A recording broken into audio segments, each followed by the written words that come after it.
नमस्कार मित्रांनो, I S अकॅडमीमध्ये आपलं स्वागत आहे. आज आपण विज्ञान या सिरीजमध्ये रसायनशास्त्र म्हणजे केमिस्ट्रीचा पार्ट 4 बघणार आहोत. बघा, याच्या आधी आपण पार्ट 3 मध्ये ज्या काही इम्पॉर्टंट कन्सेप्ट होत्या, ज्या केमिस्ट्री या टॉपिकमध्ये इम्पॉर्टंट आहे, ओके, तर ते आपण कव्हर अप करून घेतल्या. आता आपण काय करणार आहोत की याचा पुढचा जो पण टॉपिक आहे, जसे की पिरियोडिक टेबल असू द्या किंवा बाकीचे काही इम्पॉर्टंट टॉपिक असू द्या, ते पण आपण कव्हर अप करण्याचा प्रयत्न करूया. आता याच्यामध्ये बेसिकली आपण बघणार आहोत की पिरियोडिक टेबल, आणि आपण ज्या काही गोष्टी बघणार आहोत, बघा, आपल्याला पूर्ण अभ्यासक्रम बघायचा नसतो. आपल्याला फक्त जे काही परीक्षेच्या दृष्टीने महत्त्वाचं आहे, ओके, ते टर्म्स आपण याच्यामध्ये बघूया की पिरियोडिक टेबल काय असतं, त्याची स्टार्टिंग कशी झाली, ओके, कोणत्या शास्त्रज्ञांनी काय शोध लावले, जेणेकरून आपल्याला एक्झाममध्ये इम्पॉर्टंट असतील. चला आता स्टार्ट करूया. बघा, मूलद्रव्यांचे आवर्ती वर्गीकरण. पिरियोडिक टेबल म्हणजे काय? बेसिकली बघा, जसजसे मूलद्रव्य भेटत गेले, मूलद्रव्याचा अर्थ आपण सगळ्यात पहिल्या पार्टमध्ये बघितला आहे, ओके. तर जसजसे मूलद्रव्य भेटत गेले, मूलद्रव्यांचा शोध लागत गेला, तर सायंटिस्टकडे बघा 100 म्हणजे जवळपास 10, 20, 30 असे हळूहळू मूलद्रव्यांचे शोध लागत गेले, ओके. आता ह्या मूलद्रव्यांचं त्यांनी काय केलं की यांचं त्यांनी वर्गीकरण केलं किंवा त्यांना एका आवर्त सारणी म्हणजे एका एका लाईनमध्ये मांडण्याचा प्रयत्न केला त्यांनी. बेसिकली त्यांनी एक चार्ट केला आणि याच्यामध्ये मांडायचं कसं, तर हे विचार केला. त्यालाच आपण म्हणतो पिरियोडिक टेबल किंवा आवर्त सारणी. आता आवर्त सारणी स्टार्ट कशी झाली ते बघूया आपण. सगळ्यात पहिले मूलद्रव्याचे अणुवस्तुमान त्या मूलद्रव्याचे विशेष गुणविशेष आहे असं डाल्टनने, ओके, लक्षात ठेवा, डाल्टनने काय सांगितलं होतं, डाल्टन, ओके.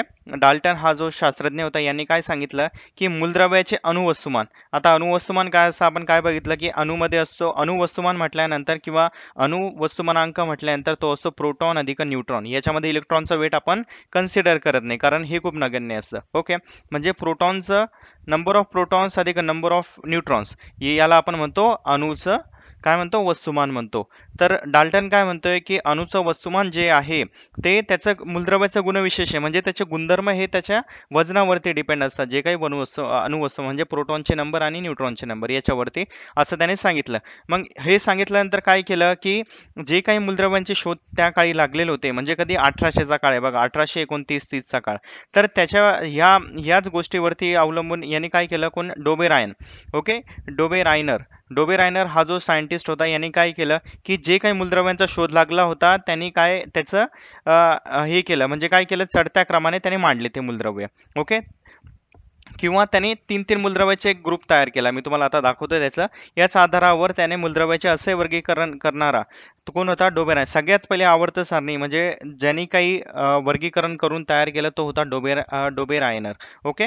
त्याच्यानंतर त्यांनी काय केलं की रासायनिक गुणधर्मात साम्य असलेल्या मूलद्रव्यांचे एक गट, याप्रमाणे काही विशिष्ट मूलद्रव्याचे वर्गीकरण केले आणि त्या गटांना त्याने त्रिके असं म्हटलं, ओके. लक्षात ठेवा, सगळ्यात इम्पॉर्टंट की अणुवस्तुमानावरती मूलद्रव्याचे गुणधर्म असतात, हे कोणी सांगितलं, डाल्टनने. आणि त्याच बेसिसवरती काय केलं, डोबेरायनर जो होता त्याने की मूलद्रव्यांचे गट केले किंवा वर्गीकरण केलं त्याचं, आणि त्यांनी 3-3 वर्गीकरण केले, ओके. म्हणजे ए, बी, सी असे 3 मूलद्रव्यांचे त्यांनी गट केले, आणि हे जे मूलद्रव्य होते त्यांनी काय केलं की गुणधर्मात साम्य होते असे मूलद्रव्य त्यांनी शोधून काढले. आता याचं काय आलं बघा, याच्यामध्ये मी तुम्हाला सांगतो की याला आपण म्हणतो रायनरची त्रिके.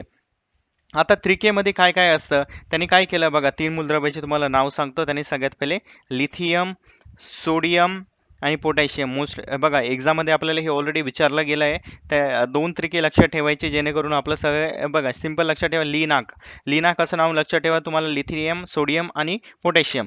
तर यांनी काय केलं की याचं लिथियमचा तुम्ही जर अणुभारांक बघितला किंवा अणुवस्तुमानांक बघितला, तो आहे 7, ओके. सोडियमचा आहे 23 आणि पोटॅशियमचा आहे 39. आता त्यांनी काय केलं की हे तिघं जे साम्य होते, या तिघांमध्ये तिघांचे गुणधर्म सेम दाखवतं, तर त्याच्यामुळे त्यांनी ह्या पद्धतीने मांडले. आणि त्याला काय आढळलं की पहिला आणि तिसरा ह्या दोघांची बेरीज त्यांनी काय केलं, चढत्या क्रमाने मांडलंय. लक्षात ठेवा, सगळ्यात पहिले कमी, त्याच्यापेक्षा मोठा, त्याच्यापेक्षा मोठा, याला म्हणतो आपण चढता क्रम. आता यांनी काय केलं की पहिल्या आणि तिसऱ्याची बेरीज डिवायडेड बाय 2 म्हणजे यांची सरासरी काढली. 7 अधिक 39 भागिले 2, तर हे किती होतात, 46 होतात, बरोबर. 39 आणि 7 46 आणि भागिले 2 हे केल्यानंतर हे होतात 23. म्हणजे काय येते, आपल्याला मधला मूलद्रव्य आपल्याला भेटतं इथं, ओके. तर याच्यावरून त्यांनी काय सिद्ध केलं की जर समजा आपण समान गुणधर्म असलेले मूलद्रव्ये त्यांना चढत्या क्रमाने मांडले आणि त्यांनी त्यांचे 3-3चे गट केले, तर पहिला आणि तिसरा जो मूलद्रव्य असतो त्याची सरासरी असते मधला मूलद्रव्य. ओके, म्हणजे लिथियम आणि पोटॅशियम यांचा जो सरासरी येणार आहे तो असणार आहे सोडियम. त्याच पद्धतीने आता तुम्हाला दुसरा एक ट्रिक सांगतो, एक लक्षात ठेवा, ली नाक या पद्धतीने हे लक्षात ठेवा. हा एक ट्रिक झाला याचा. अजून एक दुसरा कोणता आहे तो मोस्टली विचारला जात नाही तरी तुम्ही लक्षात ठेवा. एक असतं कॅल्शियम, स्ट्रॉन्टियम आणि तिसरा जो असतो barium. Okay, calcium, strontium, barium, CaSrBa असं तुम्ही हे लक्षात ठेवा. CaSrBa, कॅल्शियम, स्ट्रॉन्टियम आणि बेरियम. आता याचं काही तुम्ही मी जसं तुम्हाला सांगितलं त्याचा अणुभारांक लक्षात ठेवायची गरज नाही. जस्ट आपण रेफरन्ससाठी बघतोय. कॅल्शियमचं 40 आहे, आपण हे काल पण बघितलं होतं. त्याच्यानंतर स्ट्रॉन्टियमचा आहे 88.5. ओके, 88.5 आणि त्याच्यानंतर बेरियमचा आहे 137. बघा, हे पण ह्या पद्धतीने याने 3 मांडले की तिघांचे गुणधर्म सेम आहे म्हणून त्यांनी त्या पद्धतीने मांडले यांना. तर याला काय कळलं की 137 अधिक 40 हे किती होतात, डिवायडेड बाय 2. ओके, कारण आपण त्याची सरासरी काढतोय. 137 आणि 40 किती होतात, हे होतात 177. 177 भागिले 2 केलं आपण. बे 8 16. ओके, परत बे 8 16 आणि पुढे उरले किती, 1 आणि बे 5 10. तर ह्या पद्धतीने 88.5. बघा, आपल्याला परत मधलं मूलद्रव्य भेटलंय. तर याचा अर्थ काय, सिंपल लक्षात ठेवा की डोबे रायनर हा जो होता तर यांनी काय केलं की 3-3 मूलद्रव्याचे ग्रुप बनवले आणि त्या तिघांमध्ये काय होतं की गुणधर्म सेम होते, परंतु पहिल्या आणि तिसऱ्या याची बेरीज भागिले 2 केलं तर आपल्याला मधलं मूलद्रव्य भेटतंय. तर त्याचं कोणतं कोणतं, लिनाक, ओके, लिथियम, सोडियम आणि पोटॅशियम. तर ह्या पद्धतीने 3 येतात आणि दुसरं आहे CaSrBa. तर हे लक्षात ठेवा, मोस्टली आपल्याला एक्झाममध्ये येऊ शकतात. आता याच्यानंतर अजून एक सायंटिस्ट आला. ओके, याने 3-3चा ग्रुप मांडला. त्याच्यानंतर अजून एक सायंटिस्ट आला न्यूलँड्स म्हणून. ओके, आता न्यूलँड्स हा जो होता हा ऑक्टेट नसून हा आहे ऑक्टेव्ह. ओके, तर न्यूलँड्सने काय केलं, न्यूलँड्सने याच्यासारखंच केलं. बघा, तो 1830 मध्ये आला होता, 1864 मध्ये, म्हणजे 34 वर्षानंतर आला. याने काय केलं, हेच अणुभारांक जे होते, म्हणजे ज्याला आपण काय म्हणतो अणुवस्तुमानांक, प्रोटॉन आणि न्यूट्रॉनची संख्या चढत्या क्रमाने मांडली याने. ओके, म्हणजे 1 2 3 4 जेवढे होते तेवढे, आणि संगतीतील अष्टकांप्रमाणे प्रत्येक 8व्या मूलद्रव्याचे गुणधर्म पहिल्या मूलद्रव्याप्रमाणे असल्याचे त्याला आढळले. म्हणजे काय आढळलं त्याला, बघा की त्याने इथे बघा, आता मी इथे वेगळा कलर वापरतो इथे. ओके, बघा, हे न्यूलँड्स लॉज ऑफ ऑक्टेव्ह, मी इथे एक एक्झाम्पल घेतलंय. त्यांनी काय केलं, hydrogen, lithium, barium, okay, boron, carbon, nitrogen, oxygen, okay, तर ह्या पद्धतीने सोडियम, मॅग्नेशियम सगळे एका लाईनीत मांडले. कसं, चढत्या क्रमाने. ओके, कसं त्यांच्या अणुभारांकाच्या हिशोबाने चढत्या क्रमाने. तर त्याला काय आढळलं की पहिला जो मूलद्रव्य त्याचा 1 2 3 4 5 6 7 आणि 8 हा जो H आणि F, तर हे काय आहे, हे जे मूलद्रव्य आहे म्हणजे हायड्रोजन आणि हा जो काय आहे, ओके, F वाला, तर याचे गुणधर्म सेम आहे. त्याचप्रमाणे F आणि Cl याचे गुणधर्म सुद्धा सेम आहे. म्हणजे हायड्रोजन, क्लोरीन यांचे गुणधर्म कसे येतात, हे सेम येतात असं त्यांनी सांगितलंय. ओके, तर याचा अर्थ काय की न्यूलँडचे अष्टके तुम्हाला विचारल्यानंतर पहिला मूलद्रव्य आणि 8वा मूलद्रव्य यांचे गुणधर्म सेम आहे. तुम्हाला 3K विचारलं तर पहिला आणि तिसरा यांचे गुणधर्म सेम आहे आणि त्यांचं काय आहे की त्यांचं आपण सरासरी घेतलं तर मधलं मूलद्रव्य भेटतं. तर ह्या पद्धतीने यांनी मांडण्याचा प्रयत्न केला आहे न्यूलँडचे अष्टके, डोबे रायनर याने. तर त्याच्यानंतर अजून पुढचा एक सायंटिस्ट आला, तो आला मेंडेलिव्ह. ओके, तर मेंडेलिव्हने काय केलं, यांनी पण अणुभारांकाच्या साह्याने केलंय. लक्षात ठेवा की यांनी काय केलं, अणुभारांक म्हणजे काय, प्रोटॉन आणि न्यूट्रॉन या दोघांची संख्या मिळून यांनी पण काय केलं, चढत्या क्रमांकाने मूलद्रव्याची मांडणी केली. तेव्हा मूलद्रव्यांचे गुणधर्म त्याच्या अणुभारांकाचे आवृत्तीफल आहे असं त्याला कळलं. ओके, म्हणजे अणुभारांकानुसार त्याचं मूलद्रव्य चे गुणधर्म चेंज होत जातात, त्याला असं कळलंय. तर मेंडेलिफने तयार केलेल्या सारणीचा मेंडेलिफ आवर्त सारणी असं म्हणतो. जी काही आवर्त सारणी आहे ती आपण बघतो मॉडर्न आवर्ती सारणी, म्हणजे काय, अपडेटेड वाली, नवीन वाली. परंतु सगळ्यात पहिली बनवली आवर्ती सारणी ती कोणी, मेंडेलिफने. आणि मेंडेलिफच्या आधी 3K बनवली, अष्टके बनवली ह्या पद्धतीने. ओके, परंतु पूर्णच्या पूर्ण आवर्त सारणी बनवली होती मेंडेलिफने. आता मेंडेलिफचे सुधारणेत आवर्त सारणीचं काय काय वैशिष्ट्य होतं बघा. मेंडेलिफमध्ये जे काही उभे 8 स्तंभ होते, म्हणजे ह्या पद्धतीने जे काही स्तंभ असतात, ओके, ते आपण पुढे बघणारच आहोत. हे होते 8, 1 2 3 4 5 6 7 आणि 8 ह्या पद्धतीने 8 होते. त्याच्यानंतर त्याने 7 आडव्या ओळी मारल्या होत्या, 1 2 3 4 ह्या पद्धतीने. आपल्या आवर्त सारणीमध्ये अज्ञात मूलद्रव्यांच्या 3 जागा रिक्त सोडल्या होत्या बघा. मेंडेलिफ होता, याने आवर्त सारणी बनवतानाच एक गोष्ट सांगितली होती का 3 मूलद्रव्यांचा अजून अजून शोध लागायचा आहे. ओके, आणि हे जे 3 मूलद्रव्य असणार आहे, हे जेव्हा कधी त्यांचा शोध लागेल तेव्हा ते माझ्या आवर्त सारणीमध्ये येतील असं त्याला माहिती होतं, आणि 3च येणार आहे असं त्याला माहिती होतं. ओके, तर त्याने काय केलं की 3 मूलद्रव्याबद्दल, आता कुठून माहिती होतं त्याला हे माहिती नाही, परंतु त्याला एक गोष्ट माहिती होती की 3 मूलद्रव्य येणार आहे. तर त्याने काय केलं, त्यांना त्यांना नाव दिलं. सगळ्यात पहिले इका बोरॉन त्याला नाव देऊन इथं जागा सोडली होती. इका बोरॉनला स्कॅन्डियम असं म्हणतात. बघा, हे जोड्या लावामध्ये विचारलं जातं, हे लक्षात ठेवा. इका बोरॉनला स्कॅन्डियम म्हणतात. त्याच्यानंतर अजून एक इका ॲल्युमिनियम. इका ॲल्युमिनियमला आपण म्हणतो गॅलियम. त्याच्यानंतर इका सिलिकॉन, याला आपण म्हणतो जर्मेनियम. ओके, हे नंतर दिले नाव आहे, स्कॅन्डियम, गॅलियम, जर्मेनियम. परंतु त्यांनी हे नाव देऊन ठेवले ते इका बोरॉन, त्याला आपण स्कॅन्डियम रिपीट केलं, इका ॲल्युमिनियमला गॅलियम आणि इका सिलिकॉनला जर्मेनियम. या पद्धतीने त्यांनी 3 जागा सोडल्या होत्या, आणि हे जेव्हा यांचे शोध लागले तर हे 3 मूलद्रव्य आपण त्या जागी भरली आहे. ओके, नाव लक्षात ठेवा, इथे खूप इम्पॉर्टंट आहे. इका बोरॉन, इका ॲल्युमिनियम, इका सिलिकॉन. इका बोरॉनला स्कॅन्डियम, इका ॲल्युमिनियम गॅलियम आणि इका सिलिकॉनला आपण म्हणतो जर्मेनियम. तर ह्या पद्धतीने हे झालं. आता याच्यामध्ये काय, आता यांनी जी काही आवर्त सारणी मांडली होती त्याच्यामध्ये पण काहीतरी चुका असतील, काही त्रुटी असतील.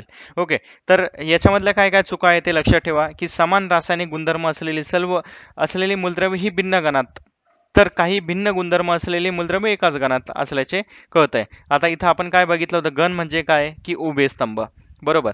तर याच्यामध्ये जेव्हा याचा स्टडी केला गेला तर असं कळालं की हे जे गण आहे, म्हणजे इथून काही ए बी सी डी असे काही मूलद्रव्य असतील, तर कधी कधी काय होतं काही याच्यामध्ये की समान, की ए बी सी डी हे यांचे गुणधर्म समान आहे, एकाच गणात येतात, आणि कधी कधी वेगवेगळेच गुणधर्म असलेले एका गणात येत आहे.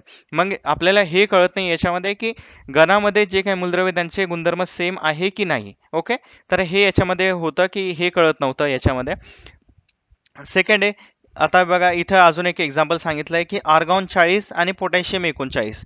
आता बघा, पोटॅशियम हा आणि ऑर्गॉन हा, तर ऑर्गॉन हा येतो, आपण ज्याला आपण म्हणतो कोणता गॅस, हा जो असतो ऑर्गॉन, क्रिप्टॉन, झेनॉन, निऑन, हे जे काही आहे याला हे येतात एस ब्लॉकमध्ये. ओके, आणि एस ब्लॉकचे जे इलिमेंट असतात आपण याला म्हणतो निष्क्रिय वायू किंवा राजवायू असं म्हणतो, म्हणजे यांचा काही उपयोग नाही. ओके, हे कोणाशी म्हणजे यांच्या जे काही बाहेरच्या कक्षा असतात ते 8 इलेक्ट्रॉननी फुल झालेले असतात, त्याच्यामुळे हे कोणासोबतही रासायनिक अभिक्रिया करत नाही. परंतु पोटॅशियम बद्दल तसं नाही आहे, पोटॅशियम हा क्रियाशील आहे. तर ह्या पद्धतीने आपण बघितलं तर हे त्याच्यामध्ये आपल्याला चुका आढळत होत्या. त्याच्यानंतर शोध लागले समस्थानिकांना मेंडेलिफच्या मूळ आवर्त सारणीमध्ये स्वतंत्र स्थान देता येत नाही. ओके, जे काही समस्थानिके आपल्याला भेटली होती, जसं की आपण काल बघितलं की समस्थानिके म्हणजे काय. ओके, की त्यांचं प्रोटॉनची संख्या सेम असते आणि न्यूट्रॉनची संख्या डिफरंट असते, राईट. तर यांना आपण म्हणतो समस्थानिक. परंतु याच्यामध्ये काय होतं की याच्यामध्ये काय प्रॉब्लेम होतं याच्या आवर्त सारणीमध्ये, समजा समस्थानिके असतील, ओके, तर समस्थानिके असतील तर त्यांना जागा नव्हती तिथे देण्यासाठी, की काल जसं बघितलं आपण क्लोरीन 35 आणि क्लोरीन 37 बघितलं होतं. ओके, तुम्ही जर हा एक्झाम्पल लक्षात आणला तर तुम्हाला लक्षात येईल की क्लोरीन समस्थानिके म्हणजे काय, क्लोरीन 35 आणि क्लोरीन 37. ओके, तर याच्यामध्ये काय होतं की जो काही आपला प्रोटॉनचा नंबर होता, अणु क्रमांक तो होता 17, याच्यामध्ये पण 17 होता, परंतु याच्यामध्ये न्यूट्रॉनची संख्या वेगळी होती. तर हे जे काही होते समस्थानिके यांच्यासाठी त्यांनी जागा ठेवली नव्हती, तर त्याच्यामुळं हा एक प्रॉब्लेम होता. सेकंडली, वेगवेगळे गुणधर्म असलेले मूलद्रव्य एकाच गणात होते किंवा काही मूलद्रव्यांचे गुणधर्म सेम होते. तर ह्या प्रॉब्लेममुळं काय केलं, एक नवीन आवर्ती सारणी बनवली गेली. एक नवीन आवर्ती सारणी झाली, तर ती याच्यामध्ये काय केलं बघा, आवर्त सारणीमध्ये अणुअंक, केंद्रातील प्रोटॉन किंवा केंद्रकाभोवती फिरणाऱ्या इलेक्ट्रॉनच्या संख्ये इतकाच असतो असे कोणी सांगितलं, मोल्सने सांगितलं, लक्षात ठेवा. सॉरी, हे जे होतं हे मोसलेने सांगितलं होतं. ओके, तर नाव लक्षात ठेवा त्याचं की मोस. ओके, की मोल्स याने सांगितले होते की काय सांगितलं होतं याने, की आपण कालच बघितलंय की प्रोटॉन हा इलेक्ट्रॉन एवढाच असतं. ओके, या दोघांची संख्या सेम असते.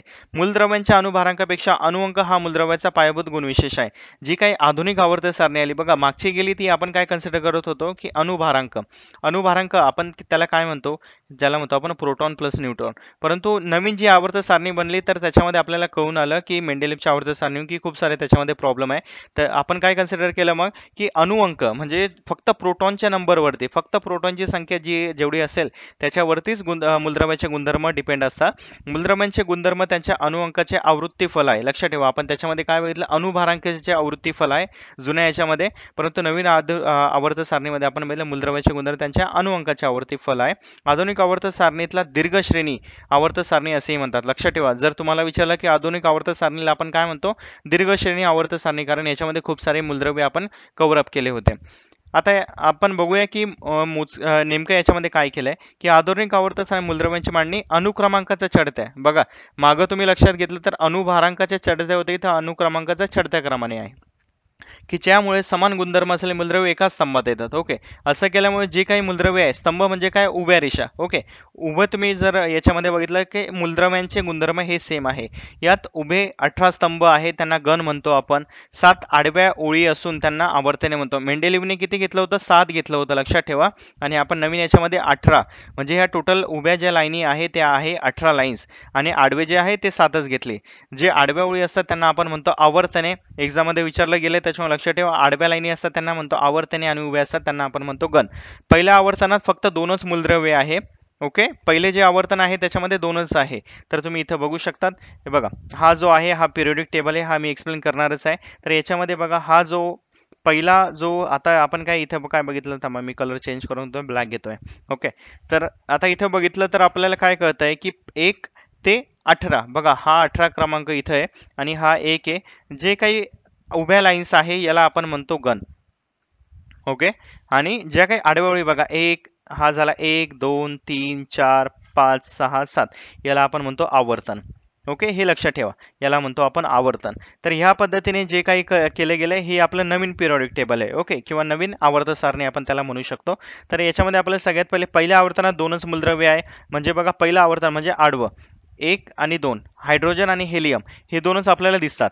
ओके, त्याच्यानंतर दुसऱ्या व तिसऱ्या आवर्तनांना आपण म्हणतो लघु आवर्तने. याच्यामध्ये बघा लघु आवर्तन दुसरा आणि तिसरा, याच्यामध्ये कमी हे आहे बघा, जे एलिमेंट्स आहे, म्हणजे लिथियम बेरियम पासून स्टार्ट होतं आणि इथं BCNOP, परंतु इथले मधले काहीच नाही आहे. ओके, हा झाला लघु आवर्तन आहे. दुसऱ्या व तिसऱ्या आवर्तनांना लघु आवर्तने म्हणतो. याच्यामध्ये प्रत्येकी 8 मूलद्रव्ये आहे. चौथे व पाचवे हे दोन्ही दीर्घ आवर्तने आहे. लक्षात ठेवा, याच्यामध्ये 18 मूलद्रव्ये असतात. आणि 6वे आवर्तन हे सर्वात प्रदीर्घ आवर्तन असून याच्यामध्ये 32 मूलद्रव्ये आहे. ओके, तर काय आपल्याला इथं काय लक्षात ठेवायचं आहे, इथंच लक्षात ठेवा तुम्ही फक्त की पहिल्या आवर्तनात 2च मूलद्रव्य आहे. दुसऱ्या आणि तिसऱ्यामध्ये बघा खूप सारे मुलं ते पिरियोडिक टेबलच पाठ करण्यासाठी घेतात. पिरियोडिक टेबल पाठ करून काही फायदा नाहीये.